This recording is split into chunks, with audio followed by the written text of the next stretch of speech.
Versículo 1. Jesus reuniu seus 12 discípulos como trabalhadores na colheita. Capítulo 9, versículos 37 e 38. A escolha de 12 não foi acidental. O número remete às 12 tribos de Israel. Jesus reuniu novos líderes para o novo povo de Deus, sob o seu reinado como Messias. Capítulo 16, versículos 18 e 19. Capítulo 18, versículo 18, 19, 28, 21, 43. Lhes deu autoridade. Capítulo 9, versículos 6 a 8. Capítulo 28, versículo 18. Jesus capacitou os 12 para o ministério que os líderes judeus não podiam realizar. Capítulo 9, versículos 32 a 34 e 10, 5 a 8. A autoridade para expulsar espíritos impuros. Capítulo 8, versículo 28. E curar é atribuída a Jesus. Capítulo 4, versículo 23, 8, 1 ao 9, 35, em termos semelhantes. Versículos 2 ao 4. As 4 listas dos apóstolos, ver também Marcos, capítulo 3, versículos 16 ao 19, Lucas 6, do 14 ao 16 e Atos 1, 13. Divergem uma da outra, embora as diferenças sejam mínimas.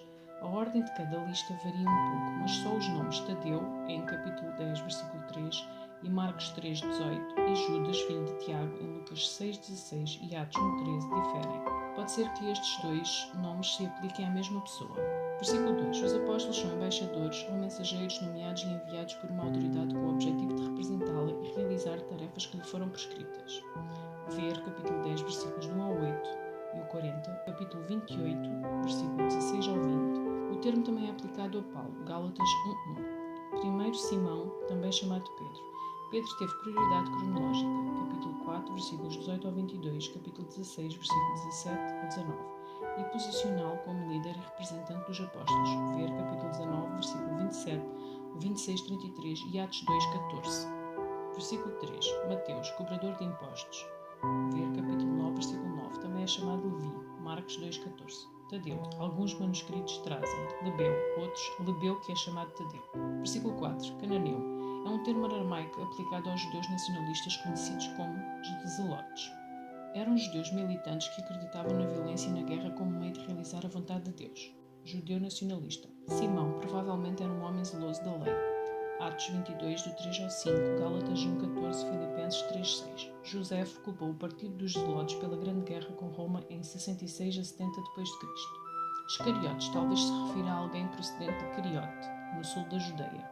Josué 15:25, ou de outra Cariote na Pareia. Jeremias 48:24. Versículo 5. Não vão aos gentios. Nessa etapa, a missão de Jesus se limitava aos judeus. Capítulo 15, versículo 20. Por meio deles, Deus alcançaria os gentios. Isaías 2, do 2 ao 4, 42, 6 ao 7, 49, 6, 63. Os judeus consideravam os samaritanos judeus impuros. Lucas 17, 18. Porque estes se casaram com gentios durante e depois do exílio assírio e babilônio. 2 Reis 17, do 24 ao 41. A tensão entre os dois lados foi provocada em 128 a.C., quando o líder judeu João Hircano destruiu o templo samaritano erguido no monte de Gerizim. Versículo 6. O facto de as ovelhas estarem perdidas resultava da negligência dos seus pastores. Capítulo 9, versículo 36 e 15, 24. Versículos 7 e 8. Ao fazer essas coisas em nome de Jesus e pela autoridade dele, os apóstolos demonstraram a identidade dele como Messias. Ver capítulo 11, versículo 2 ao 6. Versículo 7. Está próximo, ou é chegado, ou vem em breve. Versículo 8. Deem de graça, pois também de graça vocês receberam. Ainda que não seja errado receber remuneração, 1 Coríntios 9, 3 a 19, Gálatas 6, 6, 1 Timóteo 5, 17. Jesus orientou os apóstolos a evitar acusações de ganância. Ver Atos 8, 20 e 20, 33. Versículos 9 e 10. Os discípulos de Jesus deviam confiar na provisão de Deus. Capítulo 6, versículo 11, do 25 ao 34, capítulo 7, do 7 ao 11, para evitar a ganância que levaria outros a difamar o nome do Senhor e para incentivar as futuras comunidades a suprir as necessidades de seus líderes. Ver 1 Coríntios 9, 3 ao 19. Versículo 12. Sauda-na com a paz. As saudações eram mais significativas que um simples olá. Muitas vezes a saudação invocava uma bênção. Comparar com Ruth 2, 4. Versículo 13. Um lar digno colheria a mensagem de Jesus e do reino. Capítulo 10, versículos 37 ao 38 e 22, 8. A bênção dos discípulos era a oferta de salvação. Retirar a bênção sinaliza julgamento. Versículo 14. Sacudam a poeira dos pés. Esse gesto profético, ver atos proféticos simbólicos em Ezequiel 4, do 1 ao 17, página 1276, é explicado pelo costume israelita de expressar desagrado com impiedade ao sacudir a poeira gentia das sandálias sempre que cruzavam a fronteira de volta para Israel. O gesto significava a rejeição daqueles que se opunham à obra de Deus, ver Atos 18:6. Essa declaração de julgamento faz parte da proclamação das boas novas do reino. Ver capítulo 11, versículo 20 ao 24, capítulo 13, do 10 ao 15, 23, do 37 ao 39 e 24, 1-36. Versículo 15. Deus destruiu Sodoma e Gomorra por causa da sua perversidade. Gênesis 18:16 ao 19:29. Agora, com a revelação mais completa em Jesus Cristo, a cidade que rejeitasse a pregação dos discípulos sofreria juízo ainda maior. Essa cidade, toda a cidade se torna culpada quando uma maioria significativa rejeita a mensagem. Ver Atos 13, do 45 a 47, 50 a 51, 14, 1 ao 7. Os que respondem com fé, no entanto, são salvos. Por exemplo, Ló, ver Gênesis 19, 1 ao 29 e 2 Pedro 2, 6 ao 9. Versículo 16. Falsos líderes que se aproveitam da vulnerabilidade espiritual das pessoas, em vez de exercer o cuidado pastoral devido, são muitas vezes chamados de lobos. Ezequiel 22:27, Sofonias 3:3, comparar com Provérbios 28:15. Sejam espertos como serpentes e simples como pombas. O provérbio ensina a ser astuto, mas não enganador. Versículo 18. Mas essa será a oportunidade de falar a meu respeito, a eles e aos gentios. Ou, mas esse será o seu testemunho contra eles e os gentios. Versículo 19 ao 20. Assim como Deus deu a Arão como porta-voz a Moisés, Êxodo 4, do 10 ao 17, também daria aos discípulos de Jesus as palavras certas no momento certo por meio do Espírito. João 14:26 a Atos 4:8. Versículos 21 e 22. Os judeus geralmente associavam conflitos familiares com os últimos tempos. Ver capítulo 24, do versículo 9 ao 10.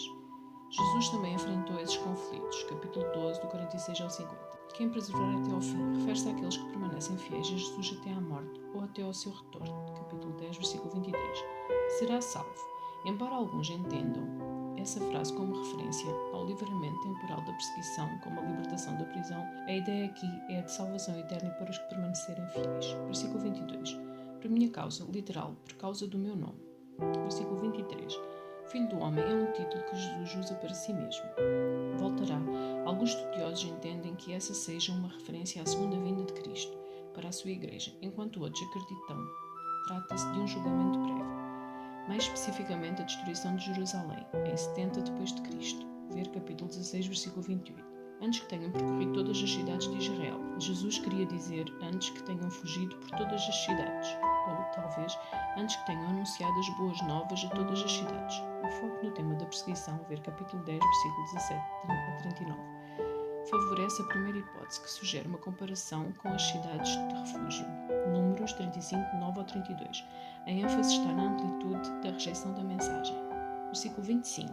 Na época de Jesus, Satanás era muitas vezes chamado de Belzebu, termo grego derivado do nome da divindade pagã, mencionada no Antigo Testamento. Baal-zebu, Senhor, o Príncipe.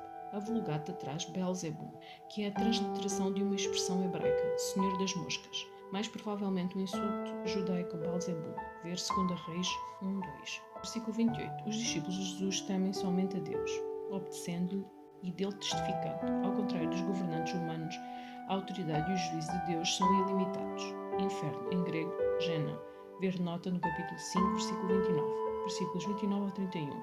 Uma vez que Deus se preocupa com cada pardal e uma vez que os discípulos de Jesus são muito mais valiosos, certamente eles não precisam temer. Deus cuidará deles. Versículo 29. Uma moeda de cobre, em grego, um assarion. Um asse, moeda romana equivalente a 1,16 avos de um denário. Versículos 32 e 33. Deus aceitará quem reconhecer Jesus em público em meio às provações e perseguições. Capítulo 10, versículo 16 a 25. Esses versículos tratam do padrão de vida da pessoa. Ver capítulo 7, versículos 13 a 27. E não de uma única confissão ou negação. Por exemplo, Judas reconheceu Jesus em casos isolados e, no entanto, foi condenado. Capítulo 26, versículos 23 a 24. Enquanto Pedro negou Jesus. Ver capítulo 26, do 69 ao 75, e contudo foi salvo. Versículos 34 a 39. A fidelidade a Jesus deve estar acima da fidelidade à família. Versículo 34. Jesus trouxe a paz. João 14, 27. Mas não paz política ou social. Em vez disso, ele chama as pessoas a tomar uma decisão que resulta em espada, isto é, divisão. Ver capítulo 8, versículo 21 ao 22, capítulo 12, do 46 ao 50 e Lucas 12, 51. Versículos 35 e 36. A citação é de Miqueias 7, 6. Versículo 37 a 39. A cruz era um instrumento romano de tortura e execução. Capítulo 27, do 27 ao 55. Tomar sua cruz e seguir Jesus implica amá-lo acima de todas as coisas e dispor a segui-lo, quaisquer que sejam as consequências físicas ou sociais.